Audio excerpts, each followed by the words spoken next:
All right, so for this, I don't expect any decisions or anything to come out of the meeting. Basically, what I was hoping is kind of a quick where everyone's kind of thinking of going for policies and rules. And then if possible later populate in any epics or issues into the agenda, so that this way anyone who feels that there is something that is relevant to what they're working on or will be working on, they can keep an eye on it. And then I put a read-only for an asynchronous discussion, just kind of what do policies and rules mean to us? What do they mean to the customers?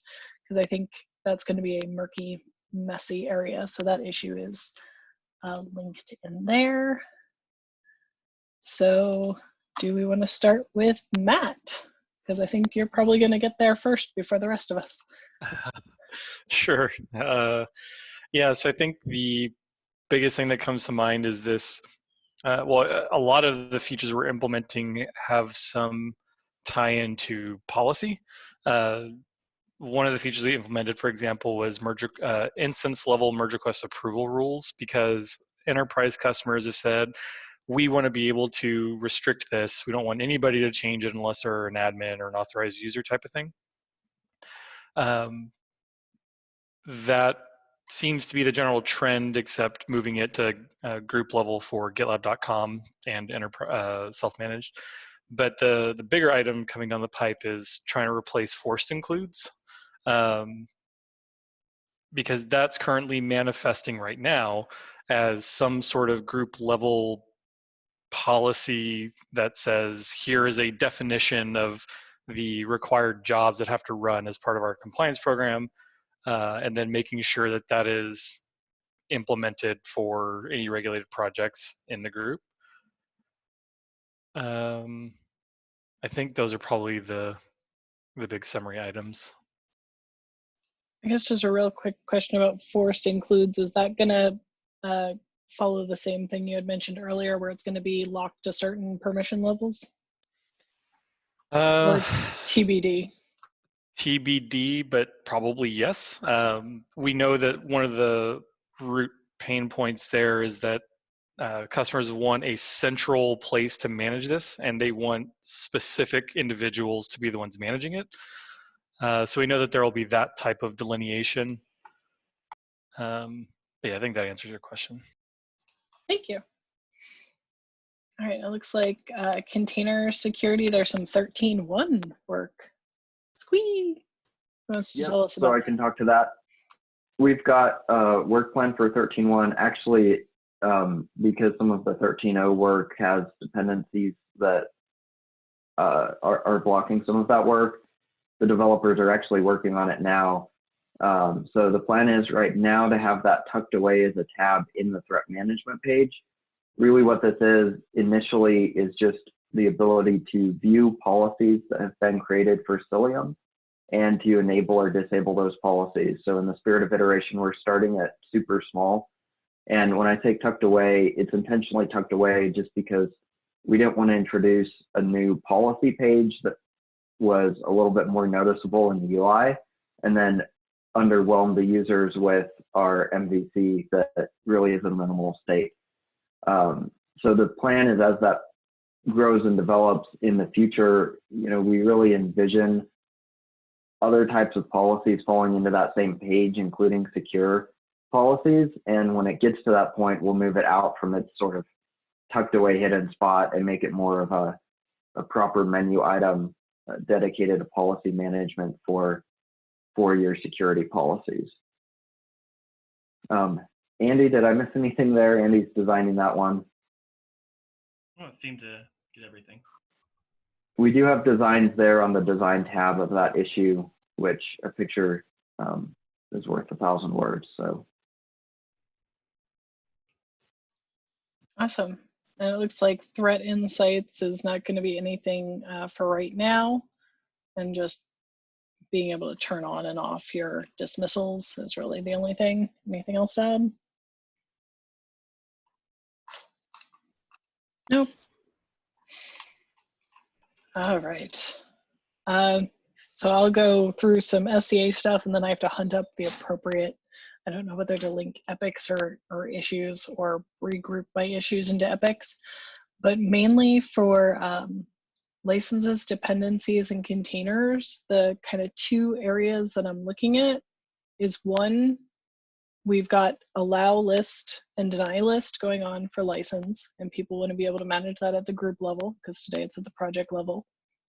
People have asked right now for the dependencies to potentially be able to require approvals at different settings. Right now it's only critical and high, so we're going to experiment a little bit more and see what exactly they want, because everyone said they want more flexibility in that policy or rule, but we haven't gotten specifics around what. And then for containers today, we don't, other than the critical and high vulnerability thing, just like dependencies, we don't have any limitations today, and I haven't had any requests for it, but I'll probably piggyback off the work we're doing for moving the rules to the group level and just allow you to set the on off at the group level for containers, because it should be really easy carryover work, but I've had no other requests to date. An overall request we've had for everything is how do I make sure that these are turned on? But I think that's going to go right into the forced includes that compliance is working on. So I feel like I can just point people at that. So that's it for SCA. And Dast. Sorry, had to get off mute. We don't have anything specifically planned right now because we're going in the direction of creating profiles for scan and site settings. There's some discussion about whether we need to be able to force those profiles from a group or instance level as policies to make sure that everybody who's scanning their code or scanning their site is in line with the corporate policy. So this is really more useful when we're talking about enterprise readiness. So I'm not sure right now. We're really focusing on the individual developer level with these. So I'm thinking when we get to Lovable, that's going to be more of an issue than it is right now. But that's about it with Dast. I don't have any specific issues around it right now. Thanks. And Sast? Okay, so at a high level, we have a lot of scanners, and those scanners some are better than others. They also inconsistently have various feature sets. So we're trying to think of how do we create abstracted sort of layers of policy around it. So there's sort of three areas that I'm interested in. One would be, how do you force scanners to be required to be run for different projects? That could be at the instance, the group, or the project level. So having a way to say you can't do anything until scanners are set up, and then enforcing that over time. We then have one where not all projects have the same risk level. So for example, like my authentication service might have a higher security requirement than say my documentation repo. So being able to set a risk level for different projects and have that impact the types of scan severity that we have. So for example, today our MR approvers, they only work with hard-coded critical and high. That may be great for my authentication repo, but it may be overly harsh for my documentation repo. So ways to be able to enforce that at different levels. And then sort of related to this is, who am I allowing to change my configuration settings for my scanners? This is to prevent people, developers, from going and excluding certain things that maybe they do or don't want to be scanned in a way to circumvent a security policy decision. And those are the three main ways that I'm looking to enforce policy around SaaS scanners. Awesome, and I think Matt and I pointed out that possibly leveraging a little bit of the compliance work might get you a quick win at your forcing function. So yeah, let's we can certainly sync up about that, because we're trying to we introduced the compliance framework labels, one for reporting on kind of the audit and compliance management side, but also so we could very tactfully target things like what you're talking about, because in a lot of cases, as you all know, they don't want it for all projects. I mean, that's a rare use case. They want it just for the regulated ones, and that was our answer to that. So maybe that'll be helpful for you. Cool. And did we have anything for buzzing? I don't see a Sam. I don't think Sam's worried at this point about it, because he's not even to minimal yet. He's like an early thought at this yet. point. So he might have an opinion in like 6 to 12 months. All right, cool. So I just put that one as a not yet, which is totally valid. Awesome. Hey, So go for it. Quick question. So I'm sorry I jumped in late because I was trying to find the new Zoom link. You guys, did you already go through Defend? It was at the top, so I'm assuming you did.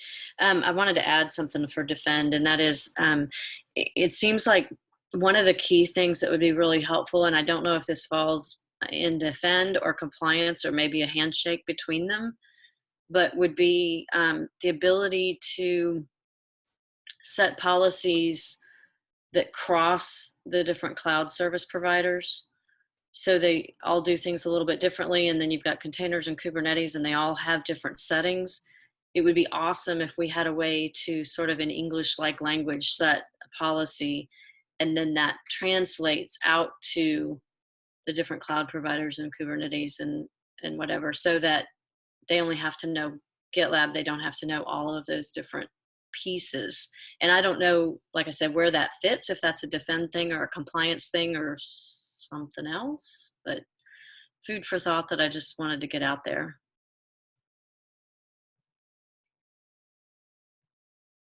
Yeah, that makes sense. At least the policies that I'm working on are not cloud provider specific. I guess technically they're technology specific, so it'd be specific to Cilium. But we're trying to abstract that away and not, put it front and center that, hey, I'm creating a Cilium policy. Instead, we're focusing on what the policy is actually doing. But it will just be one set of policies regardless of the cloud service provider. But would it translate then to actually set the policies in AWS or in Azure or what have you? Yeah, so wherever they're deployed, if they're deployed in AWS, then it's going to push the policies there. If they're deployed in GCP, it'll push them there. Actually, I think right now with Cilium, I have to double check on this, but if I'm not mistaken, I think we only support GCP at the moment. But when we do support AWS down the road, there's not going to be any difference between the two. So whichever cloud provider you have your environment set up to deploy to, that's where the policies will go. Nice.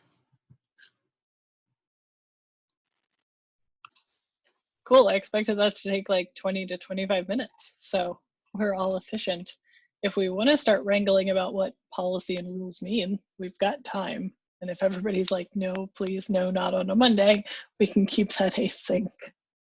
I was going to bring that to the table because I think we are mixing a lot of notions around policies here.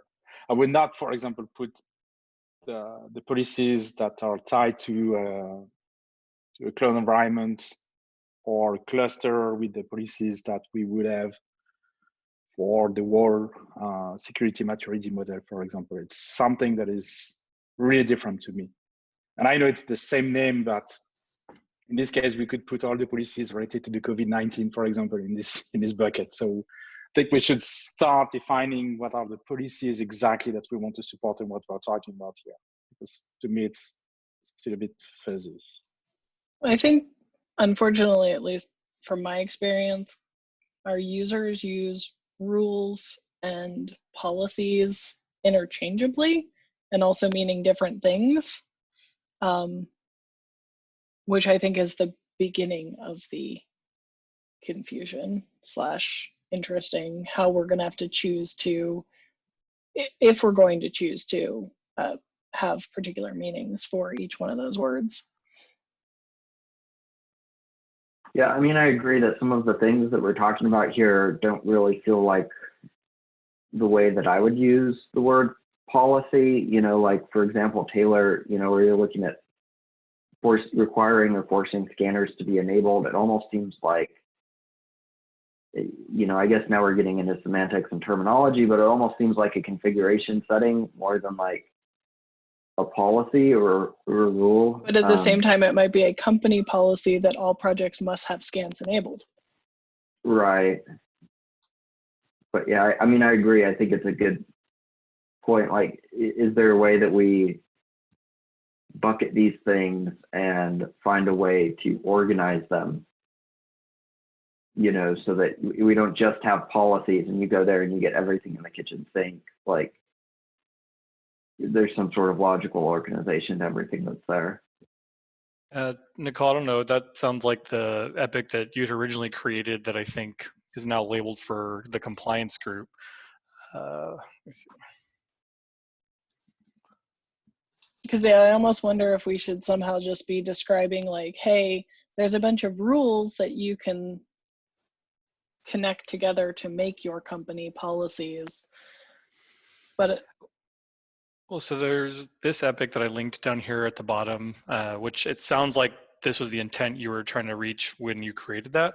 And I know that Mark Wood built out requirements management, which even though that's a very specific type of use case he's trying to solve, he and I had met to talk about how at least a compliance group could leverage that type of work to say, for example, one of my requirements I define could be that all regulated projects run this particular CI job. And I suspect that could probably be extended to include defend, secure, and all of these different elements.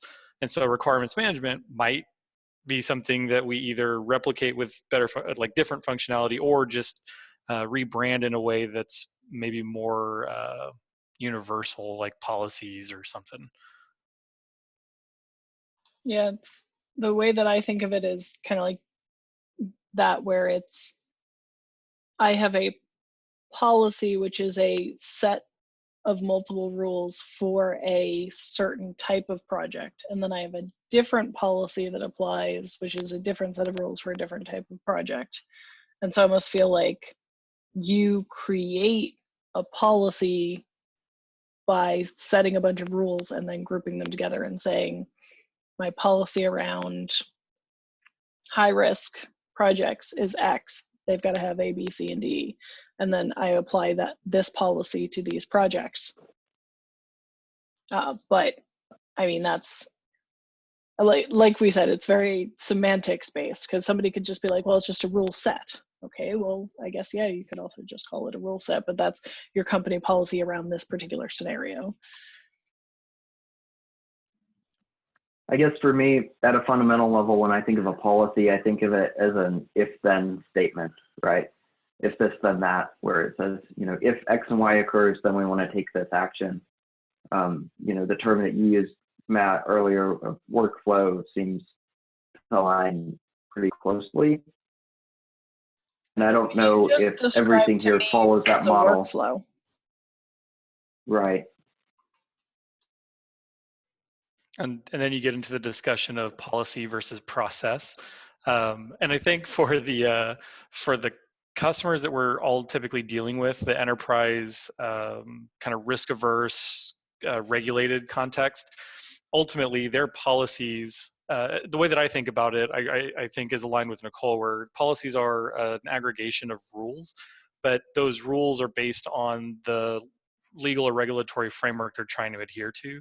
So if let's say Sarbanes-Oxley stipulates various requirements, they're going to create in their SDLC policy various different rules that comprise that policy in aggregate, but each of those rules is meeting a particular requirement or set of requirements at the framework, like the compliance framework level. So I wonder if we can leverage something like that to say, you know, here's some binding framework which manifests as policies, which consists of rules, workflows, processes that you can then translate into GitLab, and maybe there's something there.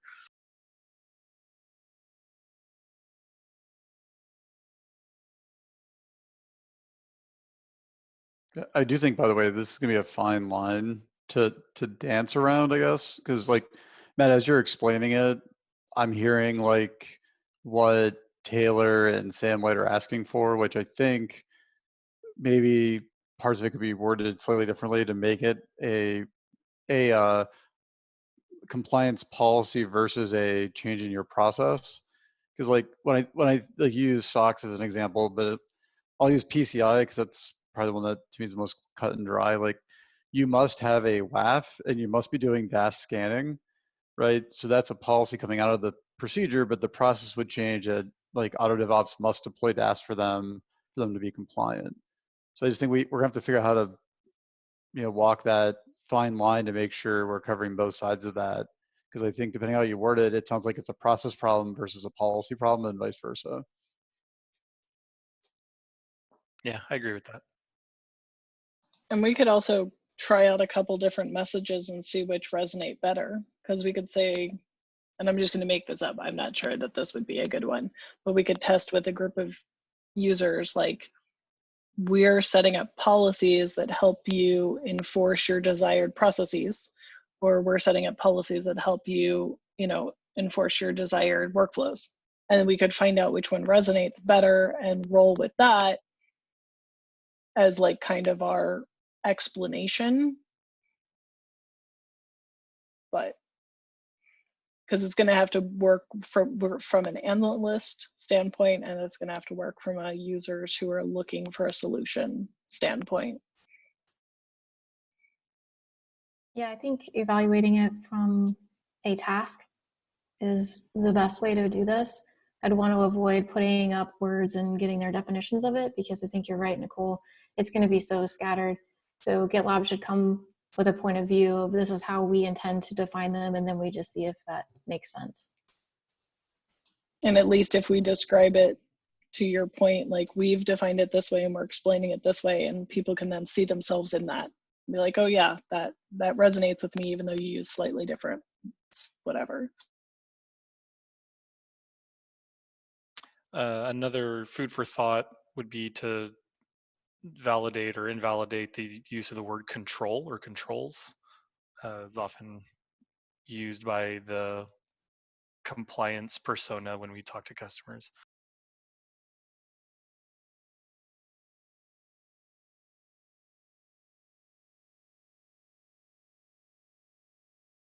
By the way, I added that note to issue number 85. So when we get to talking async about how we want to word it and test that, or define it and test that, we can keep that in mind.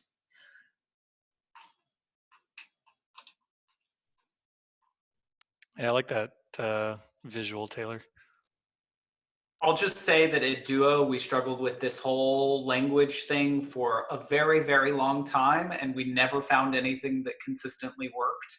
It was more of decide something and commit to it consistently, and let anybody else who has whatever framework or standards or language they're using reconcile that with the GitLab approach.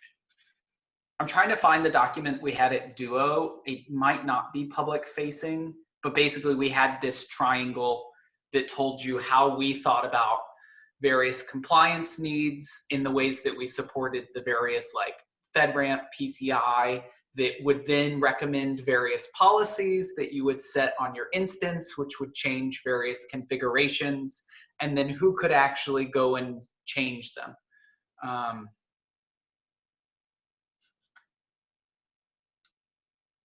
And I think to Valerie's point, if we make that task or objective based when we're telling that story or creating that graphic, that to your point, if we've got consistency and we've got it explained in a task objective oriented way,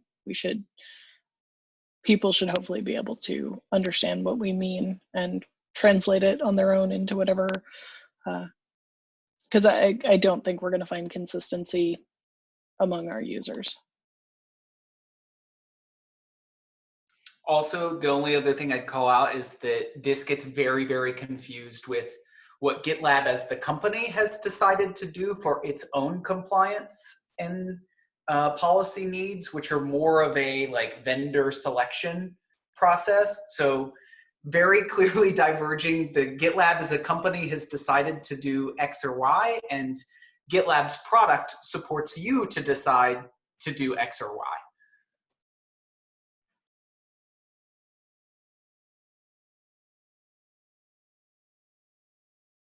It should be the same, but just saying. If we want to dogfood that, it's Well, never a good our idea to have a customers feature are that we not can dogfood.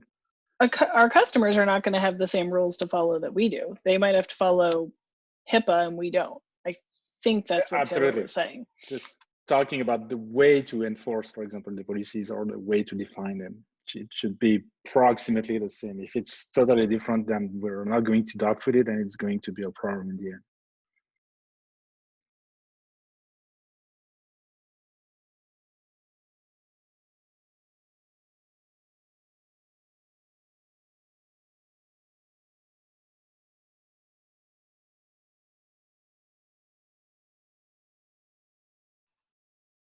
Anyone have any other points to bring up? And like I said, I didn't expect any major outcomes. I just wanted to make sure we all kind of knew what everyone was up to and what everyone was thinking, and maybe we could start the discussion around what words we might want to use. I guess another point is, how are we planning on balancing each individual group's needs with the greater goal of this aspirational unified policy management?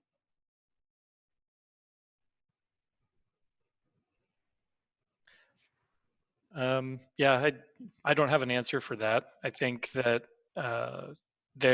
like my gut feeling is that there will be some things that make sense to put together in a single location, and then other things will likely belong in their respective specialty areas. I think it was a conversation I had with I think it was Matt Wilson, and we were talking about, I think, the compliance dashboard versus the security dashboard and things like that. And for the compliance dashboard, we want to surface like high level insights, but we want to send customers over to the security dashboard if there's something more granular they need to understand. And I think maybe that's similar theme here, where if there's high level stuff that you could justify as like an organizational level policy or whatever language we use, then maybe that belongs in a unified space. But then as you start drilling into the details, logistics, or like implementations, process specific type things, maybe that belongs elsewhere.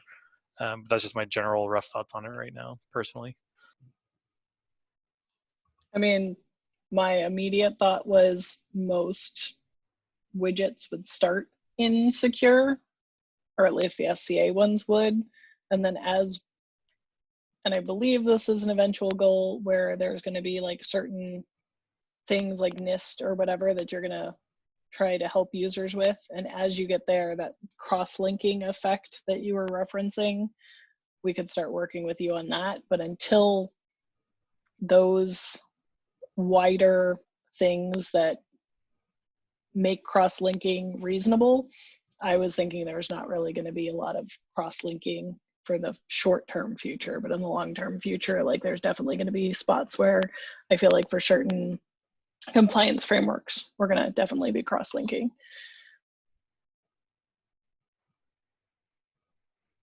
I guess the broader question is like, what things and capabilities need to be in place for us to feel comfortable in having like an aggregate view of capital P policies or security policies? Because as Sam was alluding to earlier, like we kind of like hiding our threat monitoring policies, just because we didn't want to just create a new page and say, here's security policies, and people go there and they're like, oh, this is just Cilium controls. So when would be a good time to collaborate on that broader page? I think it's probably worth starting those discussions now, at least lightly, because prior to discovering the work that Mark was working on with requirements management, I had created an issue to rename push rules to policies, because that's where we also have the merge request approval settings, and it doesn't make sense because those aren't push rules. And then I think I've sort of put that on the back burner, thinking that we would be able to leverage the requirements management piece instead. But it sounds like those are probably two different needs, and maybe we can start collaborating on what mock-ups even would look like for settings that could live in the same place.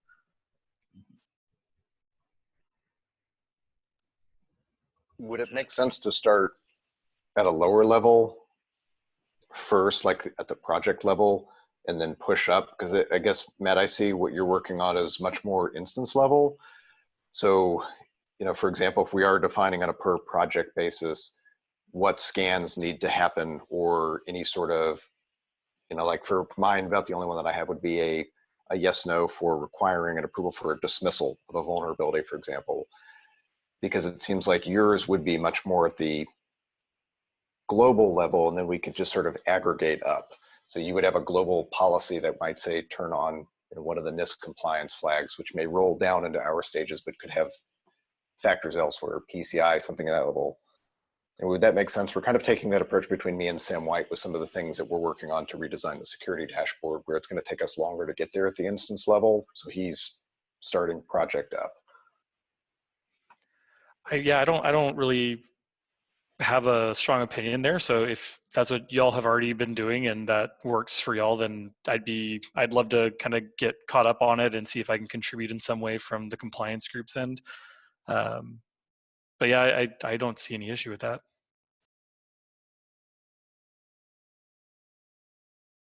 Maybe at least immediate next steps would be for Matt, you, myself, and Andy to get on a call and just go through in a little bit more detail what we've got planned in the near term and what you've got planned in the near term. I mean, it seems like our two groups are the ones that are actually getting time to work on this the soonest. So maybe, you know, as long as we think up for now, that's good. And then we can kind of go from there as time goes on. Yeah, I think that's good. I'll also say too that the compliance group is typically focused on taking existing project settings and bringing them up. I guess kind of to Matt Wilson's point. So for the things that become new or novel project level settings or experiences, then it probably makes sense for those respective groups to take those on, and then maybe the compliance group comes in to abstract those up a layer or two. But I think definitely worth the sync to figure out how best to approach that. Yeah, I think, Sam, your biggest challenge is going to be, I guess, to repeat something Andy said a couple minutes ago, like where do you configure the WAF versus, you know, the CBA stuff you're working on, and how does that look like to Matt G's view? Because like, I'll use PCI again, like he probably just wants to show a checkbox that the WAF's deployed, you know, like a little happy smiley face or something. But somewhere below that, you actually have to have that configuration that I don't think needs to be exposed at his level. Yeah, that makes sense.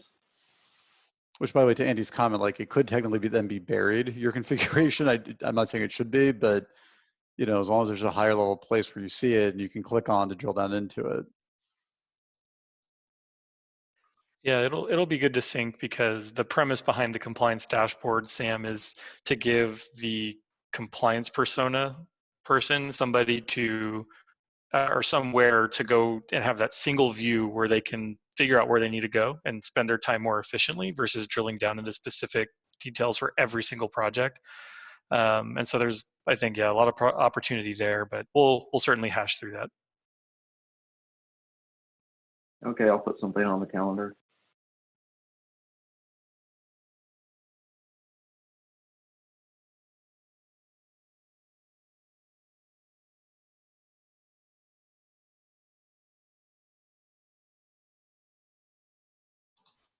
All right, in that case, I will stop the recording.